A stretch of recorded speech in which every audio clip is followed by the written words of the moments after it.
Welcome to the Success Consultancy's Just Great People podcast, the podcast that introduces you to ordinary people who've done extraordinary things.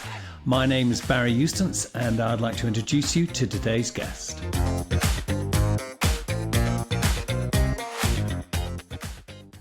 Hi, everybody. It's Barry Eustace here from the Success Consultancy's Just Great People podcast. I'm joined today by the great Simon Raybould. Simon is a most interesting guest, and I'm really delighted to welcome him on to the podcast. Simon's started out as a research scientist, researching into leukemia.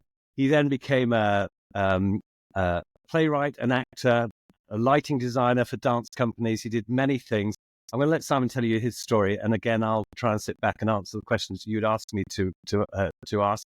And a spoiler, Simon's got a fantastic book that I've read pre-release called StoryMaking, and we're going to reference that for sure because it's a book you should read. So Simon, listen, welcome on to the Just Great People podcast. Delighted to have you. I'm so much looking forward to this. Could be a lot. Great. Again, listen, over to you.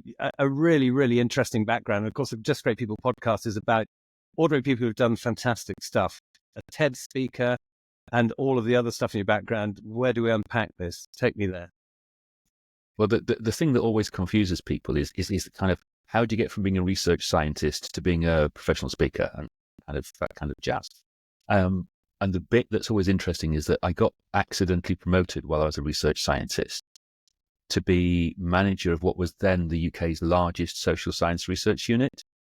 And that meant in theory, I had 32 professor grades reporting to me. In practice, I had 32 professors doing what the fudge they wanted because, hey, professor.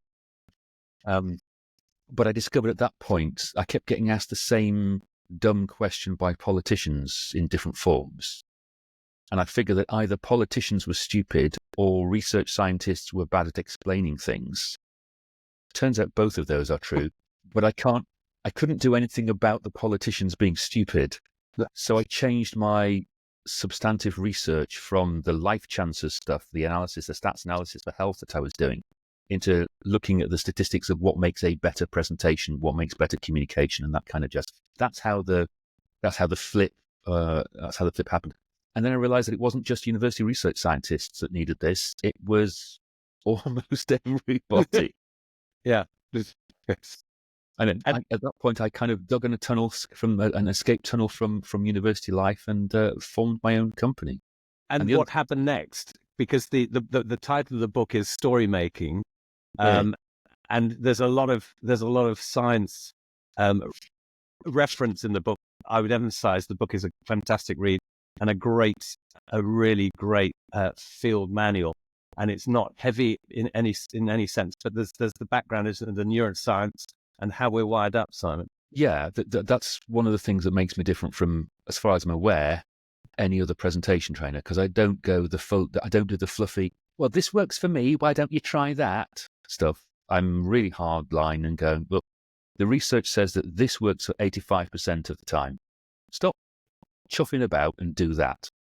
Yeah. If it doesn't work for you and you're one of the 15% for whom it doesn't work, I've got a different tool for you. Let's start with what works for most people most of the time, rather than the fluffy, lovey-dovey stuff. So, and being a research scientist, I've got an unfair advantage here because I can go back to the original research papers and find out what people were actually saying in the research papers, rather than reading websites about websites about websites about websites about the original research papers.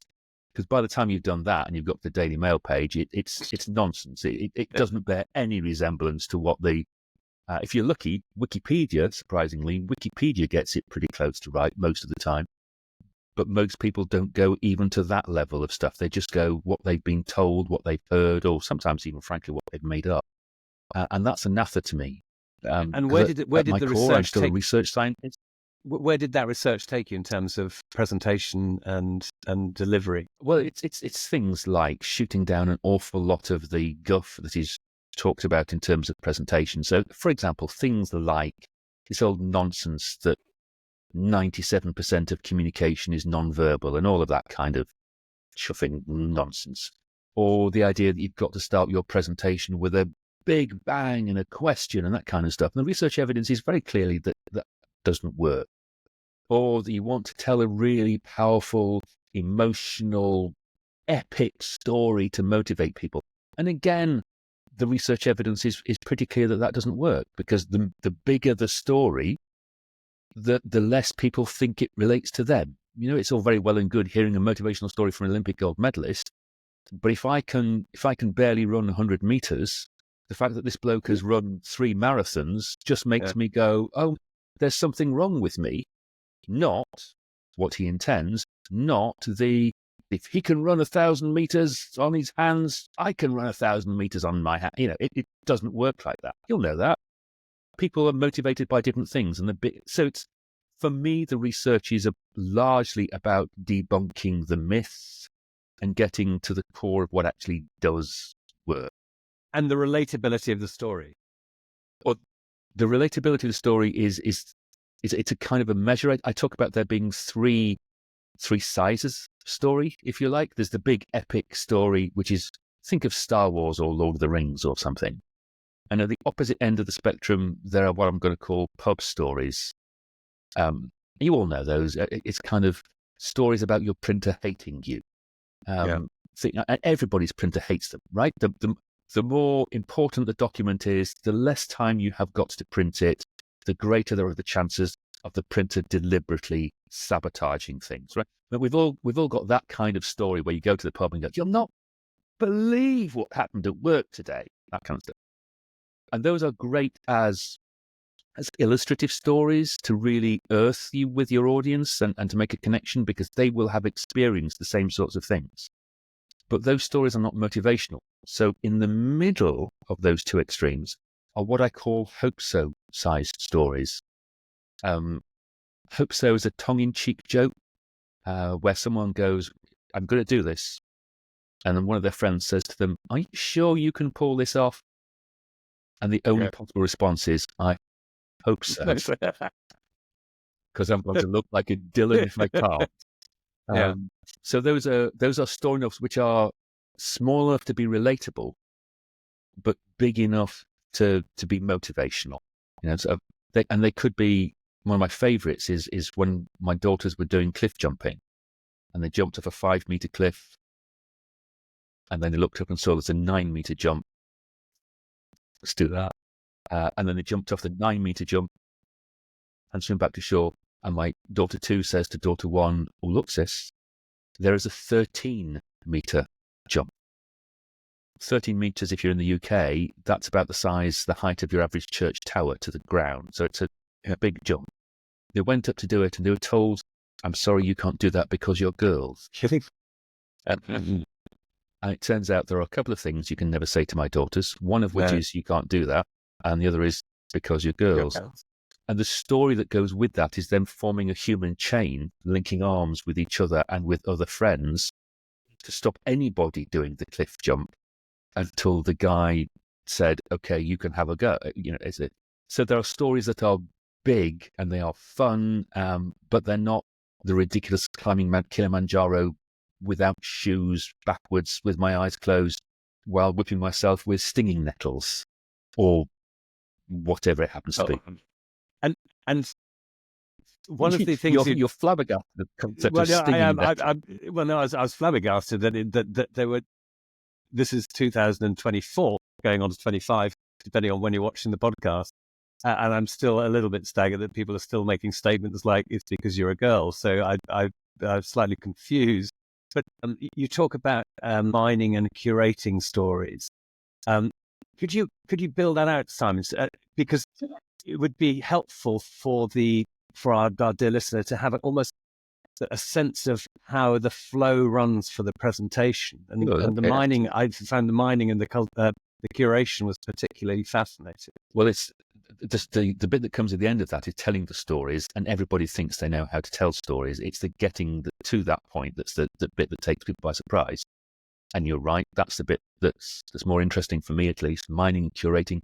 Mining is how you find stories, how you mine them, how you find them around you in the world around you, And you can either do it by just passive observation, or you could do it by really getting and looking for those stories. And then curating is just deciding how you decide which stories to tell and storing those stories so that you can, I'm going to put air quotes around this phrase, deploy them when you want them. And I use the word deploy rather than tell, because if you just talk about telling stories, it's a bit like bedtime stuff for children. Yeah. Whereas I'm much more interested in the using them to make a point, to make a sale, to do your marketing, to convince people to buy it or sell or do whatever it is. So curating for me is the really hard part, because mining, if you've just got the mindset on you, you can find stories left, right, and center. You just have to look at your day around you. But the curating stuff is much harder.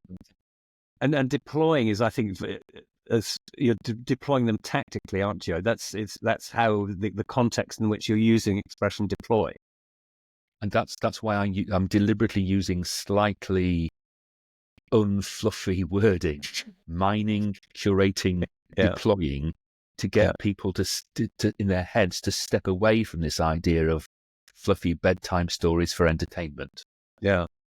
Because if I tell you a story and we both laugh at it, yes, we become closer friends and all of that kind of jazz, and we develop rapport. And that's what people think stories are for. That's a byproduct. Yeah. Stories actually evolved as caveman equivalent of virtual reality, where you could learn from other people's mistakes. Over in that valley, Grog attacked the mastodon from the front and his tribe got stamped. Over in that valley, Thrug attacked it from behind and they killed a mastodon and they've all now got food to eat. Yeah. You tell that story and people learn that you should attack the mastodon from behind, not from the front. And that feeds back into the neuroscience, isn't it? And how we're wired up, and the importance. In fact, this was a discussion that was going on with Mo Suleiman about AI when he was speaking to Stephen Bartlett about how AI may disrupt that particular element of the connection between human beings that is so vital through storytelling. Yeah, because AI, apart from anything else, AIs, we jokingly talk about them being generative.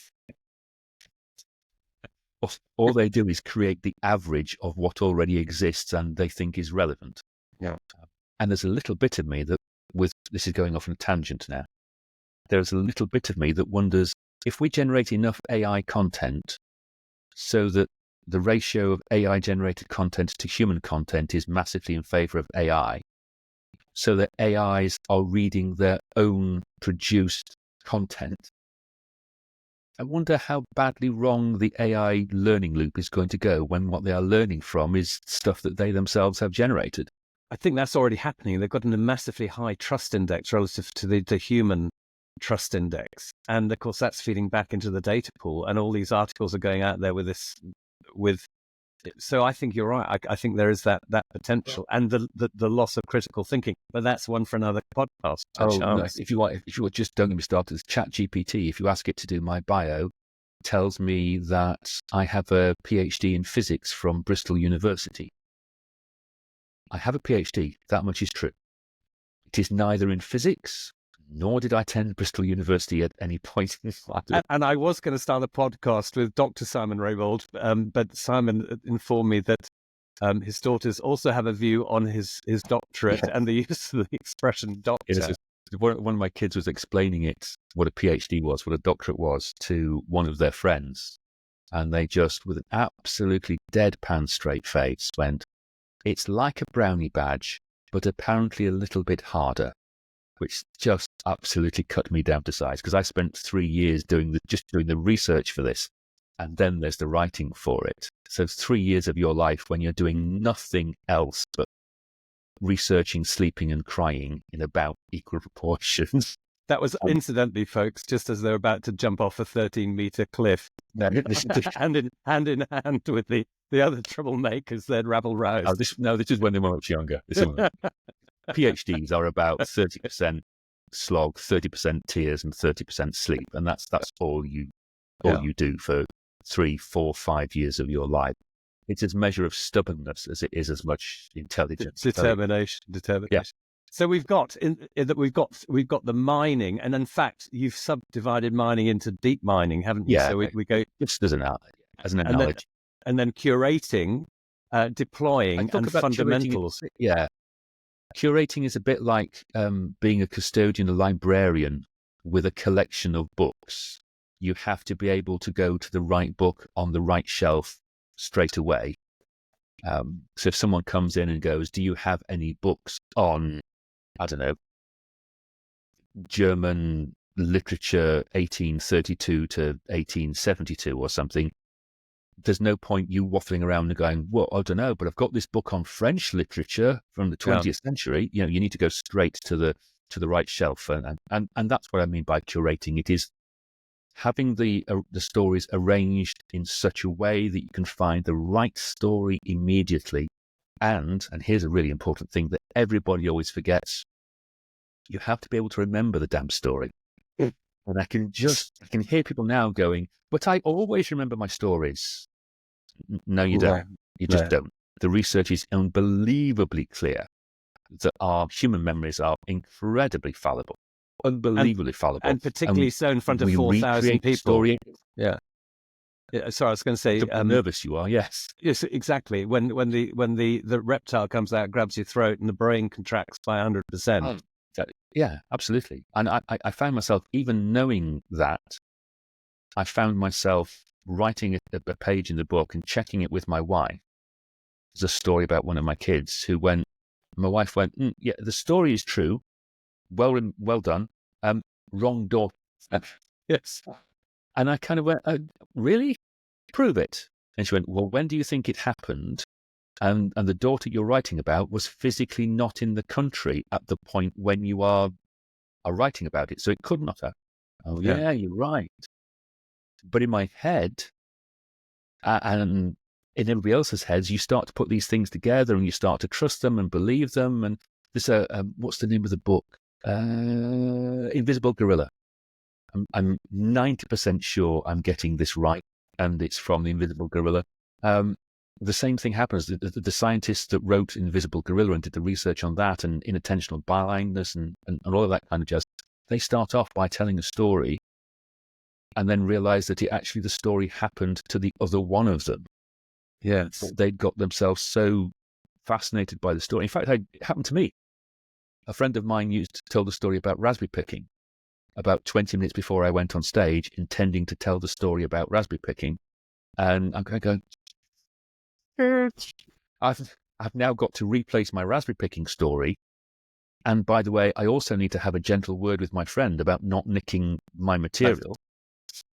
And when I mentioned it to them, they were mortified because the thing is, they'd heard me tell the story, they'd emotionally engaged with it, and they'd done so much that they genuinely thought the story was something they had experienced. And that kind of thing is why I talk about the curating is all about recording the darn stories so that they don't change and evolve and slip away from reality over the years. So so for our dear listener and viewer, it sounds like quite an onerous task. How do you first, so you mine the stories, that means you go and find them and then you curate them for relevance. How do you, Simon, how do you recommend, how do you store them, how do you retrieve them so that you can reliably retrieve them so that when the rodent's got your throat and your brain's gone because of the fear and you're in the headlights, the story's there? How do you do it? The rules are different from me because the stakes are higher. And I'm a professional speaker, so I go on stage and I have to be seen to be getting these right. For most people, there's a degree of latitude. You can get away with things a little bit more than I can. So the system I've got is gloriously over the top compared to most people, which is that I record them on an app called Notion. And I use keywords to remind myself what the story might relate to. So, for example, if I have a presentation coming up about topic X, I just go to Notion, do a search on topic X, and it spits back at me six of these stories.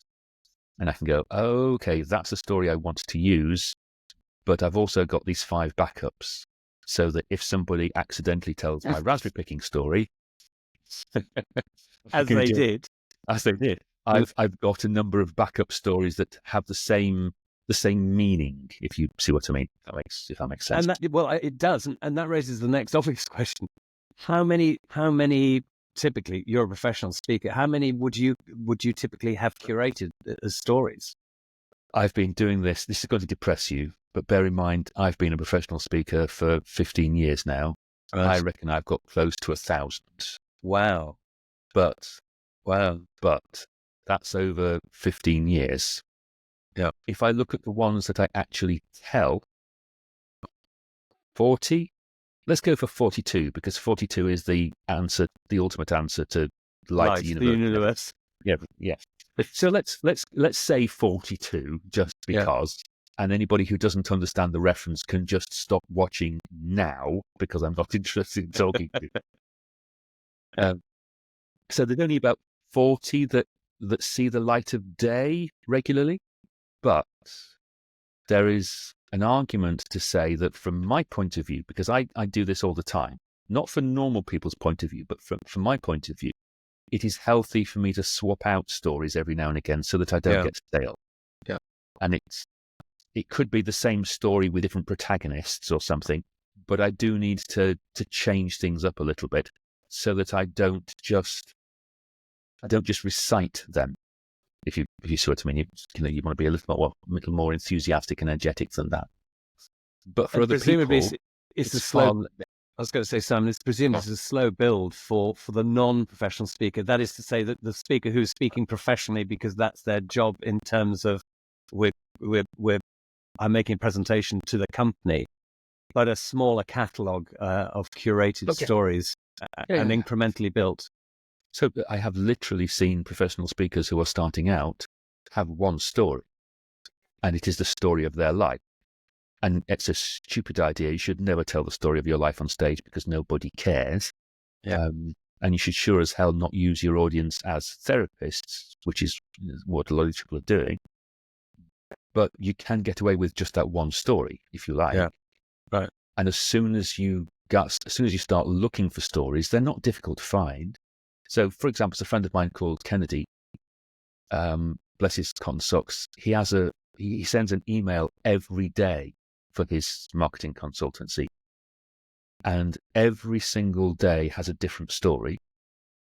And the way he finds it, and this is one of the, I've got a dozen tools in the book, but this is one. Kennedy just asking himself about the day before, and says, "What was the least boring thing that happened yesterday?" And that's it. That's how he finds his story, day after day after day. And if you think about it, it's just a question of genius. Because if you say to somebody, "What's the most interesting thing that happened yesterday?" Most of us go, "Well, nothing happened. It was just another day. I went to the office, I did my job, I came home." Whereas if you say, "What's the least boring thing?" by definition, there has to be something that was less boring than the rest of it. And it could be something as simple as, "I went to the office, and the spreadsheet crashed."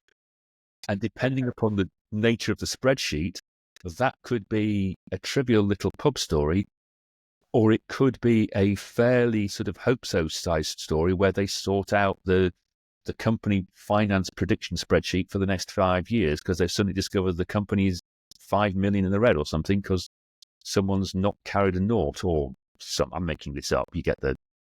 And you subcategorize into attention stories, rapport stories, understanding stories, and balance type stories. Yeah, and it's honestly it's not as difficult as it makes it sound. Largely, I talk to people about attention stories. Those are the ones just to be interesting, and rapport stories. Those are the ones just to build credibility, build relationship with your audience, and stuff like that.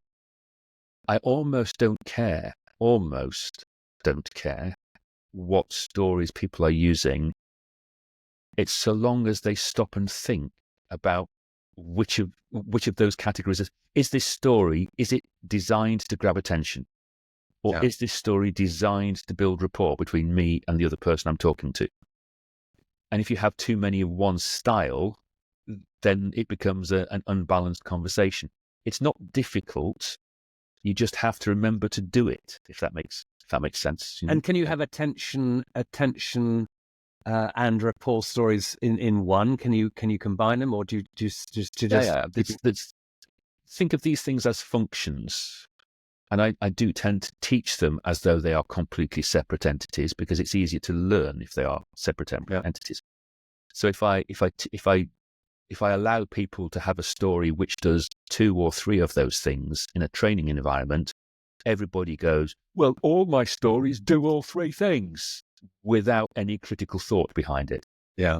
So I'm quite strict in my training of going, pick a story that fulfills the rapport function. It gets people to like you more. And yes, of course, it will also do some attention stuff, and it'll do some teaching stuff and all that kind of jazz. But it will have something it does more than anything else. And that is what I want people to think about. It's the thinking about it that's important, not the actual story itself. And how much weight, Simon, do you put on authenticity coming across from the presenter? How important is that in your mind? So, big sigh. Everybody says that authenticity is really important. Yeah. I'm going to go out on a limb here and give you personal opinion. So, up until now, research stuff, this bit is personal opinion. So feel free to skip over the next bit of the recording if you like. My experience has been that people are very bad at spotting what is authentic and what is not authentic, so long as you are consistent. And that is the thing that matters more to people. They know what to expect from you. They will assume that means you are being authentic. That's great.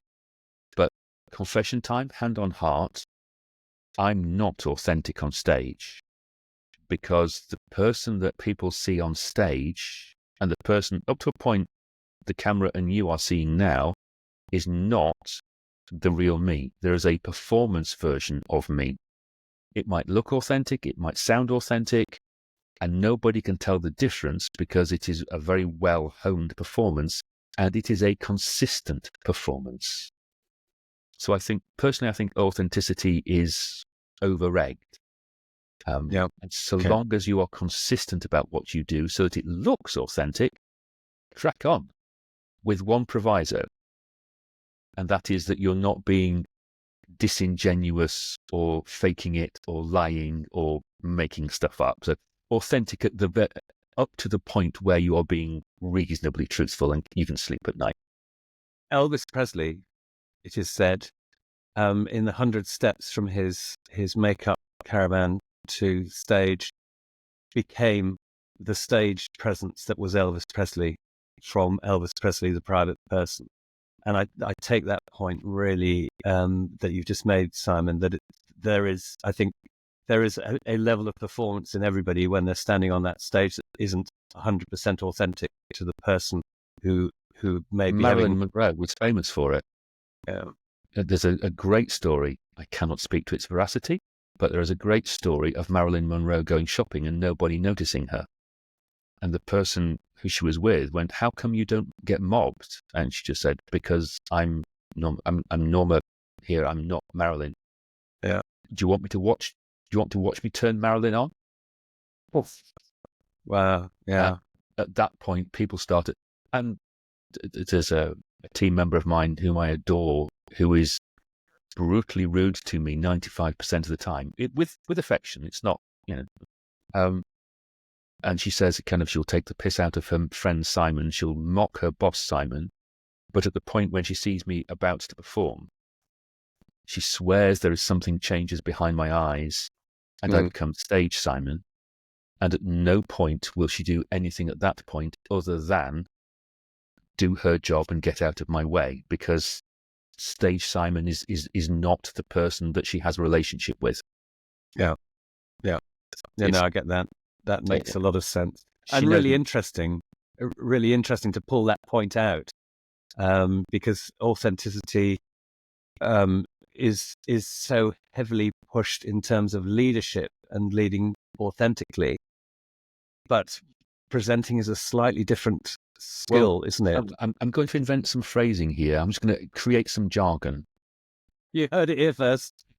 There is a difference between authentic and not being unauthentic. So authenticity is kind of overrated, but being unauthentic is also wrong. So there's a line in the middle, if you see what I mean.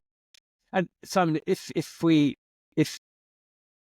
talking here, we're giving guidance to someone who's nervous of speaking publicly, hadn't really hooked into storytelling as a mechanism that is so important in actually presenting, because it's communicating at the human machine code level, isn't it? Storytelling. That's how people think. If you were to summarize what's coming out in the book, folks, which is due out, I have to say, on the 16th of December 2024, very exciting. It's StoryMaking by Simon Raybould, and we'll put the link up there on the podcast to Simon's website, and also to the book launch. The podcast may come out actually before the book launch, just by happen chance. But if you were to kind of threatening that I need to get my act together and launch the book faster, is that what you're saying? I wasn't saying that, Simon, but it's a hint. If someone who has always had this fear of public speaking, and most people seem to, and presentation, and you were to summarize in a relatively few words, but not that few, the big messaging from StoryMaking, what are the things they want to be thinking about that's going to really help them and really get the message across, so it's going to be effective? Stories, right? So using stories, not just telling them, using stories gets your message across in a way that people remember more. And if they remember it more, they are more likely to act on it.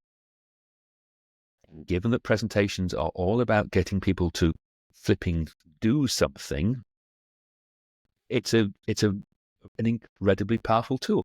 Was that few enough words for you? That was perfect. That is perfect. And what I'd like to do is follow this up, because it is such an important topic for people, the whole process of storytelling and story making. And that seems to be a skill that we run the risk of losing if we allow AI to run away with us. And it's such a fundamental skill. And Simon teaches and performs at such a fundamental level here. I encourage you to read the book. It's a fascinating read, and you'll keep it with you everywhere, particularly before you're about to go on stage and present to 4,000 people. I should also point out, it's really quite short. It's very short. It's a really readable book, really light. So the purpose of the podcast, incidentally, was not to promote the book. It happens to be the case that the book was due out as we came to do the podcast. But the messaging in it is really important, and the story it tells and the story it makes is really, really important. Simon, perhaps when we come back, we can move this on a bit further and take it to some of the more detailed level that's in the book. But it's not a hard read. Well, I was going to say, at some point we can probably tell some of the stories that are in the book. Exactly. Why I stopped being a lighting designer for dance companies, because that's, although you will need your bleep button at that point, because I have a bleep button, but I'll use it discreetly. In that story. Yes.